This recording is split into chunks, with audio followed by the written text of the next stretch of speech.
এগৰাকী সুন্দৰীয়ে বিচাৰিছে বিবাহিত পুৰুষ। 7 মাহ পূৰ্বে বিবাহ বিচ্ছেদ হোৱাৰ পিছতেই পুনৰাই পাতিব বিয়া। কোনো যুৱক বা বিবাহিত পুৰুষ যদি পছন্দ অনুসৰি পোৱা যায় তেন্তে তাই বিয়া পাতিবলৈ প্ৰস্তুত। তো আমি এখন আবার বিয়ে করতে চাই। যদি কোনো ব্যক্তিমান ভাই থাকেন, যদি তাদের ভালো লেগে থাকে আমাকে, তাহলে অবশ্যই। এবছৰ পূৰ্বে তাই প্ৰথমবাৰৰ বাবে বিবাহত বহিছিল, কিন্তু দুৰ্ভাগ্যবশতঃ তাইৰ স্বামীয়ে যৌতুকৰ বাবে বহু হাৰাশাস্তি কৰিছিল। ভেঙে গেছে। ওই সংসারে আমার হাজবেন্ড অনেক লোভী ছিল, টাকা পয়সা এগুলা নিয়ে অনেক অত্যাচার করতো। অৱশেষত সহ্য কৰিব নোৱাৰি বিবাহ বিচ্ছেদ কৰিবলৈ বাধ্য হৈছিল।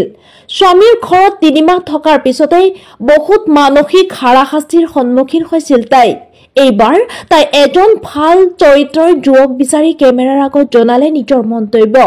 যুৱকজন কোনো নিচা সেৱন কৰিব নোৱাৰিব, কোনো ধৰণৰ যৌতুকৰ দাবী কৰিব নোৱাৰিব, কোনো ধৰণৰ হাৰাশাস্তি কৰিব নোৱাৰিব, কাৰণ তাইৰ প্ৰয়োজন এগৰাকী ভাল জীৱন সংগীৰ।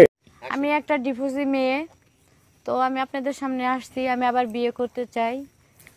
আমার একবার ডিভোর্স হয়ে গেছে, ওখান থেকে চলে আসছি। তো আমি আবার বিয়ে করতে চাই। যদি কোনো ব্যক্তিমান লোকজন থেকে থাকেন, আমাকে যদি ভালো লেগে থাকে, তাহলে অবশ্যই আমার ভিডিওটা না টেনে সম্পূর্ণ ভিডিওটা দেখবেন।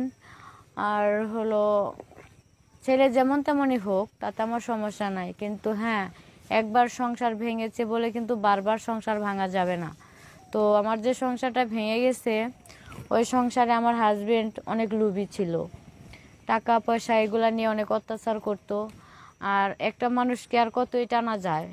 এইভাবে আমার আগের হাজবেন্ডকে টানতে টানতে আমার বাবা ধরতে গেলে এখন অত হিংসারা হয়ে গেছে, এখন আর টানতে পারছে না। তো এই কারণে আমাকে সে ডিভোর্স দিয়ে দিয়েছে। তো আমি এখন আবার বিয়ে করতে চাই। যদি কোনো ব্যক্তিমান ভাই থাকেন, যদি তাদের ভালো লেগে থাকে আমাকে, তাহলে অবশ্যই ভিডিওটি না টেনে সম্পূর্ণ ভিডিওটা দেখবেন।